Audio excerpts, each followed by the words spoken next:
Sean todas y todos ustedes bienvenidos a esta segunda parte de este conversatoria que inició el domingo con el doctor Raúl Contreras Bustamante. Hoy continuaremos precisamente hablando de este tema que es apasionante, la oratoria y su relación con la Constitución mexicana. Así que, bienvenidas, bienvenidos. Y regresando a este tema de la oratoria, pues me gustaría un poco que, como tú sabes, este ejercicio de conversatoria está altamente orientado a los temas que finalmente a nuestros jóvenes oradores les sirven, y me gustaría mucho que tú les pudieras platicar un poco cuál sería una de tus recomendaciones, o cuéntanos un poco cómo se desarrolla, por ejemplo, un discurso que tiene que ver con la modificación de un artículo en un espacio como la Constitución mexicana. ¿Qué sucede cuando de repente tú tienes que preparar un discurso que va a generar una reforma constitucional?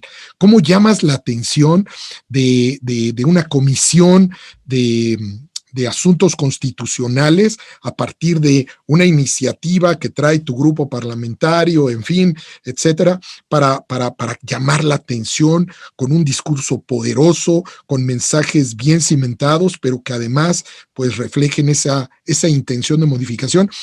Y te lo pregunto pues con el pretexto que tenemos ahora en unos días del 5 de febrero y la celebración de un día tan importante como este, que tiene como tema central la Constitución. Háblanos un poco de esto, por favor, doctor Contreras Bustamante. Mira, yo suelo decirle a los jóvenes cuando me consultan de estas cosas, y les doy más o menos algunos consejos, 2 o 3 consejos. A ver, pues el primero venga. de ellos es que aprender a hablar es como bailar. Ajá. Bailando. Claro. O sea, tú podrás tomar una clase de danzón, pero si no bailas danzón, pues no vas a aprender a bailar danzón. Entonces, hablar se aprende hablando. Y hay que perderle el miedo a hablar y hay que practicar. Eso creo que es lo primero, porque tú no te puedes preparar para nada si no tienes por lo menos pues la fluidez en poderte expresar, el saber respirar para no quedarte afónico a la mitad de un discurso, respirar un poco con el estómago, cuando ya estás un poco entrando en los temas profesionales, pero con todo y que tú tomes una clase de oratoria, con el mejor maestro, solamente hablando vas a poder poner en práctica lo que te enseñen y vas a aprender a dominar las cosas. La segunda es que no hay ningún buen orador si no sabe lo que quiere decir. Claro, la oratoria es conocimiento, la oratoria es lectura, la oratoria es materia. Primero, cultura, tienes que tener una cultura. Claro. Tienes que tener un dominio del lenguaje. Claro. Tienes que saber cuál es el tema que quieres decir. Claro. Y tienes que tener una idea de dónde quieres llegar con tu idea. Porque pues hemos visto tú y yo muchas veces a gente que es muy buena para hablar y que habla muy bien y tiene una voz engaulada, y cuando termina dice, ¿y qué quiso decir, no?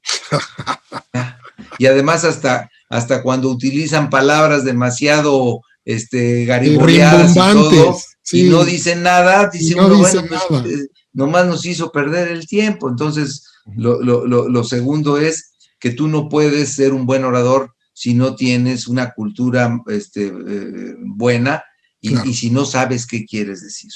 Y la otra, que es un consejo que decía Churchill y que a mí me dio algún día un maestro, que el mejor discurso improvisado es el que llevas por escrito. Entonces, si tú vas a hacer a presentar una iniciativa constitucional, pues puedes confiar mucho en que has hablado mucho, en que eres un buen orador, en que sabes lo que tienes que decir, pero si no llevas debidamente escritos los elementos esenciales de tu iniciativa, si no los llevas perfectamente preparados, si no los practicaste, si no los ensayaste, si no los mediste en el tiempo, porque también tú tienes claro, un tiempo para presentar limitado, algo, claro. y tú y yo que nos dedicamos a esto de escribir y todo, sabes que lo más difícil, por ejemplo, que te dicen en el periódico es, mándame tu artículo en 3,600 caracteres. Y Punto. se oye muy suave, pero desarrollar una idea, explicarla y concluirla en En un 3,600 espacio caracteres, limitado. te requiere de algo que es muy difícil y que solamente tienes que practicar, que es la capacidad de síntesis. Claro, Entonces, claro. si tú no tienes estas nociones y no llevas un documento muy bien preparado, seguramente no vas a tener éxito en tu planteamiento. No es lo mismo presentar un discurso ante un congreso que argumentar en un juicio oral penal en donde sí, pues de alguna manera lo que tienes que hacer es una gran improvisación, pero tienes que ser muy bueno para improvisar cuando te aprendiste muy bien el expediente, cuando tienes muy claros cuáles son los argumentos y los Claro, elementos probatorios que claro, quieres dar, y claro. sobre de eso vas, porque si nada más quieres hacer un ejercicio de oratoria vano, pues ahora que estamos leyendo mucho sobre Estados Unidos, he tenido que estar leyendo algunas cosas para entender un poco lo que estaba pasando. Claro. En el Congreso norteamericano, cuando entró Obama, se puso en práctica un recurso que Uh-huh. llaman los norteamericanos de filibusterismo. Ok, ¿eso qué Es significa? que el partido minoritario, o el que no quiere que proceda la reforma, Uh-huh. manda oradores a Uh-huh. que ocupen el tiempo más largo posible Uh-huh. en hablar, en consumir el tiempo, aunque no Uh-huh. digan nada, haciendo uso de su derecho como parlamentarios. En Uh-huh. el Senado se ponían a hablar, horas, horas, horas, horas, Okay. y entonces no se cerraba el debate, y eso hacía que se terminara el periodo de sesiones Y con eso, y que no no procede. pasaran las reformas. Claro. Bueno, pues ese es otro ejercicio de oratoria, pues mañoso, pero que también requiere. Imagínate que te dicen, a ver, súbete a la tribuna y consúmete 2 horas de tiempo, habla 2 horas. No, bueno. Bueno, son las exigencias que va dando los sistemas políticos a los oradores, pero esto, para quien nos escuche y le interese el tema, que ponga filibusterismo y verán que les va a aparecer todo este concepto que en Estados Unidos fue muy famoso y que esperamos que ahora no se siga practicando por los republicanos. Casi fue un recurso que usaron los republicanos cuando estuvo Obama, y eso hizo que muchos de las iniciativas de Obama no salieran por el Senado. Fíjate qué interesante y me gustaría que nos dieras una última reflexión acerca de, ahora que mencionabas las películas y estos temas que muchas veces han llevado a la pantalla grande casos pues de litigios, casos en donde los abogados les toca defender alguna causa y que hemos visto que una característica como común de los grandes abogados que se presentan en esas historias es algo que yo sintetizaría en la palabra conectar. Vemos que, por supuesto, tienen todos los antecedentes de lo que tú claramente nos has expuesto y de esas recomendaciones que tú le harías a cualquier orador, ¿no? Por supuesto, la preparación, la sencillez, en fin, la práctica. Pero hay una muy importante, doctor, que es esta donde vemos que de repente se para una abogada o un abogado ante las personas que están generando o emitiendo su juicio para tomar una decisión sobre inocente o culpable. Y además de haber presentado todos estos elementos que tú nos dices, de repente conectan con el sentimiento. Hablan a lo mejor sin gritar, a lo mejor sin ser estridentes y argumentar con esa pasión que en muchas ocasiones se necesita porque cada caso pues requiere de elementos diferentes. Pero lo más importante en todos estos es el conectar. Y tú que tienes mucha experiencia en concursos de oratoria porque has sido, además de generoso anfitrión del más importante de la Ciudad de México durante muchos años y has participado a lo largo de tu vida en varios, pues te das cuenta que hay oradores que aun cuando no son, digamos, el mejor histriónicamente hablando, conectan con la gente. ese tema de acercar y que la gente hace clic con lo que está diciendo. Y pasa lo mismo con los maestros, pasa lo mismo pues con los amigos, que de repente dices, este cuate conecta, ¿no? Cuéntanos un poco tu opinión al respecto, cuéntanos. Mira, el sistema norteamericano es diferente del nuestro y lo que vemos en Claro. la televisión, habría que explicarlo. En Estados Unidos quien decide la culpabilidad o no culpabilidad no es un juez, sino es un jurado. El Y es un jurado jurado que se integra social. por sorteo y donde hay albañiles, empleados públicos y todo. Entonces, ahí está el otro consejo, ¿no? Que tú sepas a qué auditorio te vas a referir, a quién te vas a Exacto, dirigir. claro. Si tú no tienes claro la naturaleza del auditorio que te va a escuchar, y si no tienes claro la capacidad de que tengan de recibir tu mensaje, es como si me invitas a este programa y te empiezo a hablar con puros tecnicismos, Claro. y yo creo que me estoy luciendo porque estoy demostrando que soy un erudito, pero te empieza la gente a mandar por las redes decir, no vuelvas a invitar a este cuate porque no le entendimos. O No sea, debe ser parte de conversatoria.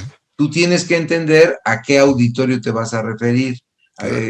Y entonces eso es lo que los abogados de las películas norteamericanas hacen, porque ellos estudian perfectamente bien cuál es la integración del jurado al que Claro. se van a dirigir, y entonces saben si tienen que subir el nivel, si tienen que ser muy feministas, si tienen al contrario que ser muy conservadores, porque hay Claro. mucha gente religiosa, en fin. Entonces, sí, ese es el otro consejo, ¿no? Que tú sepas a qué auditorio te vas a dirigir para Conoce que a tu puedas público. moderar el tono y la señal que quieres mandar. Hay dos películas de jueces que yo les recomiendo a quien nos esté oyendo que me vienen ahorita. Una se Sí, llamó Filadelfia, que es claro, buenísima. una película hermosísima Claro. sobre los derechos de un abogado que adquiere el síndrome de inmunodeficiencia SIDA y que es despedido de su bufete no por la enfermedad, sino porque le descubren que era homosexual, Así y es. el juicio es una película preciosa de Tom Hanks, que creo que es una de sus mejores actuaciones, y la otra que es más reciente, que se llama El Juez, El juez. que todavía yo creo que en Netflix la pueden encontrar, que es la Sí, historia de un viejo juez que comete, que era muy respetable, sí. que comete un homicidio y que viene su hijo a defenderlo, y que el mismo juez al final, no la platico, pero que ahí te argumenta cómo también entran en conflicto, pues también las cosas. Ahora, un orador que le mienta a su auditorio es un También, mal orador. claro, Esa es claro, otra cosa, ¿no? claro, Tienes claro, que hablar con verdad. claro, Tú no puedes utilizar la oratoria para engañar. A lo claro. mejor, si leyeras a Maquiavelo, dirías, bueno, pues el fin justifica los medios, ¿no? Soy abogado y tengo que convencer de que que sí mató, tengo que engañar de que no mató. Pero Ujú. finalmente los abogados, cuando tienen una formación deontológica, una formación ética, en Estados Unidos, por ejemplo, no pueden mentir. Claro. En Estados Unidos es más grave a veces el perjurio que el propio delito. Y un abogado que mienta de Uf, manera premeditada claro. y se le demuestra, es un abogado que puede dejar de ser, puede Se dejar de le tener retira la licencia para... licencia y no vuelve a... Doctor Contreras Bustamante, de verdad, un privilegio conversar contigo. Gracias por este espacio, por este tiempo tan generoso, en donde estoy seguro que todos los jóvenes que nos siguen a partir de este ejercicio, pues encontrarán una riqueza enorme en los consejos que tú les has dado el día de hoy y que de verdad te lo agradezco muchísimo. Quiero invitarte para que un poco más adelante hagamos otra sesión de conversatoria y le sigas dando a todas las personas interesadas en la oralidad, pues tips, ideas, propuestas y que por supuesto, además de todo lo que haces dentro de la facultad, agradecerte todo lo que haces extramuros en actividades tan importantes como las que ahora desarrolla el Instituto Global de Comunicación y Expresión Pública en este sentido. Muchísimas gracias. Ha sido un honor, Enrique, y ha sido un privilegio esta charla tan amena. Las veces que tú necesites que esté aquí tu amigo, sabes que estarás siempre con una llamada y aquí me tienes. Muchísimas gracias. El doctor Raúl Contreras Bustamante, director de la Facultad de Derecho de la Universidad Nacional Autónoma de México, en este conversatorio. Como se están dando cuenta, el objetivo fundamental es poderles entregar a todas y a todos ustedes, pues, información valiosa de formación en torno a la oratoria. No se pierdan el próximo domingo, en punto de las 5 de la tarde, en este mismo espacio, la conversación con Salvador Guadalupe Ramírez. Él, otro de los campeones del concurso México tiene la palabra y que seguramente tendrá experiencias muy interesantes y muy gratas que ustedes podrán escuchar. Así que los espero en este mismo espacio y una vez más agradecerles a nombre del Instituto Global de Comunicación el haber estado con nosotros en este momento.